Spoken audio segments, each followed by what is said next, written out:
Welcome to Authentic with Brazil 201. I'm your host, Brazil 201, and today we're going to talk about all the Graham Platner, the oyster man from Maine nonsense, and the quote unquote Oppo dump that has been done by Chuck Schumer. And I'm going to assume probably, actually, no, not by Liz Smith, because Liz Smith is working for Mallory McMorrow, and Chuck Schumer is also against Mallory McMorrow, so I won't use Liz Smith here.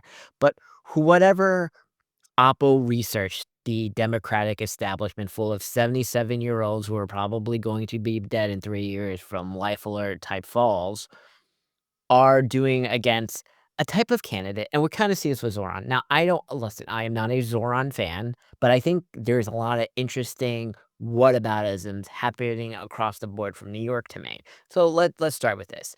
Zoran won the Democratic primary. I am not happy about that. I am hoping Cuomo wins. I am very honest about this. And it's also very obvious that Hakeem Jeffries, Donald Trump, and Chuck Schumer are also hoping somehow Cuomo can pull it off and win the New York City mayoral race.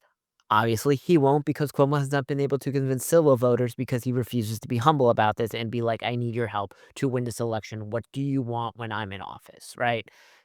That's on Cuomo for running a bad campaign. But the dynamics here are very similar.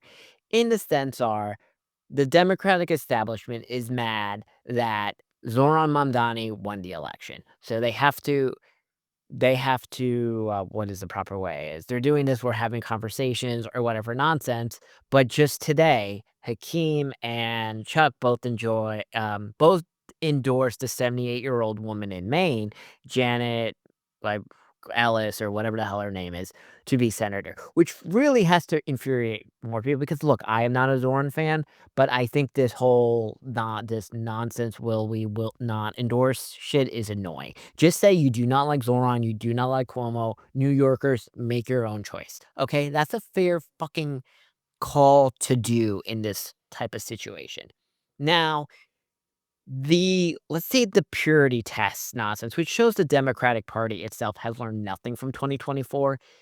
Because as we saw with the Catalyst data, the Democratic Party has lost fucking ground with everyone who is not a woman, a soy boy, or an LGBTQ person. Okay, that is what the fucking demographics showed. So, also within the whole point of the rise of the millennial candidates, where everyone has controversial tweets. Here's the thing with the Nazi tattoo or swastika tattoo or whatever the fuck the tattoo is.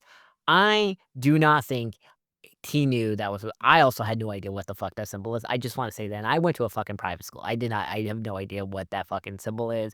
I have 0 tattoos, but I think based off the Platner profile, he is just a white army guy who got a fucking skull tattoo. But I understand the whites in Brooklyn are offended by this, even though the whites in Brooklyn are also the ones who are shouting "Free Palestine" at Jewish people. It is quite the fucking oxymoron of situations that are happening here in the main governor race. Now, what I think Plattner should do, because I think Plattner could win this race, because I think you just have to get rid of the woke the Democratic primary voter base is very annoyingly woke and obsessed with identity politics still. I think Plattner could win if he runs as an independent or a Republican. Why I think Plattner could win as a Republican or independent, let's ignore the tattoo aspect for a second, okay? Because at this point, it seems better to run as an independent or Republican if you have to be some pure, boring MSNBC soy boy type of guy to run as a Democrat. And look, Zoran has had offensive tweet. He had queer liberation for Palestine and the NYPD is racist and getting rid of the police is the only way to make an anti-racist statement or whatever the fuck the Zoran situations were stupid. And Zoran is gonna get to be the fucking mayor of the largest city most likely. But I bet if Joe Rogan or Dave Portnoy ran for office, nobody would give a shit about their scandals. I understand the woke MSNPC base would, but like at this point, do celebrities get a free pass? Or people who are openly honest about being a bad person allowed to get a free pass? Let's say I run for office, because right now, I don't think I would wanna run as a Democrat if I have to do this pure purity testing, because I don't know if you know this, there are fucking New York Post articles and Atlantic articles about my sex life. I am in the DMs of every fucking hot white girl in Manhattan. I am also openly honest that I use the fucking racial preferences on Hinge, but everyone wants to pretend they don't use the racial preferences on Hinge or Raya or all the other apps, but they exist, right? And I'm not gonna fucking bow down to this whole, everyone's attractive. No, I think basic white girls are the hottest women. I like a girl with thick eyebrows like Ella Purnell. I love me a sad pumpkin spice fucking white girl because that is my culture and that is the culture I fucking want to sleep with only. Okay? But if the vibe of the Democratic Party is that the only men who get to be elevated in the Democratic Party are soy boys like Harry Sison or Adam Mockler or the Pod Save dorks, this is exactly how you get the Kamala Harris situation where she bled with every demographic that isn't an MSNBC viewer, a woman, or an LGBTQ, or someone with fucking pronouns in their bio. Because I don't know if you know this, but not everybody in 45 is smart enough to get their stuff blocked off the Wayback Machine because not everyone else has worked in television or the entertainment industry that had the connections to get rid of everything as they knew your profile would be elevated. And I'm not just talking about politics, I'm talking about in the entertainment industry as well, because we know that these people love this purity test. Because we're kind of seeing it right now in Hollywood. How dare, like, why are you not speaking out about Israel or why are you not speaking out about Palestine? What if I just, like, do not give a shit about it? And I just am like, how about no funding to any foreign country and shit like this? Right? Because is that the solution then? Is to just that, if you think you're kinda controversial, run as a Republican, but, like, with what fucking kinda Democratic policies? Let's go through my quote, unquote, "policies" right now. Okay, I am very strict on immigration. I think the Democratic policy on immigration is fucking a disaster. I am also fucking Republican on crime. I think this recidivism nonsense and certain people should not get fucking bail or the bail has to be extremely high because if you see what's fucking happening in New York and other fucking blue cities in America, this constant arrest and let go nonsense is a fucking problem. But I also believe in a version of universal health care, of course, but for US citizens. See, and then that's suddenly the controversial part to the woke fan base because everyone deserves universal health care. No, I think only American citizens deserve universal health care and food stamps and other government subsidies. Okay, see, I believe in AI regulation. I also believe in that the AI companies need to pay more for their the electricity costs and we need nuclear energy and things like this. But oh, he is a fuckboy who likes to just fucking sleep around. He said the word retard. Well, first of all, I say the word Tylenol American now because that is the proper term, right? And things like this. It just makes more sense to like run as a Republican, right? Because then you don't have to, do these bullshit moral standards. And I don't know if you know this, but chances are Democrats are not going to win the House. Just factuals the matter. And Democrats are probably not winning a presidential election after the 2030s. Also, a woman isn't gonna be president. Just fact. Doesn't matter if it's AOC or Kamala or the hottest white woman who fucking prays, who's a centrist, okay?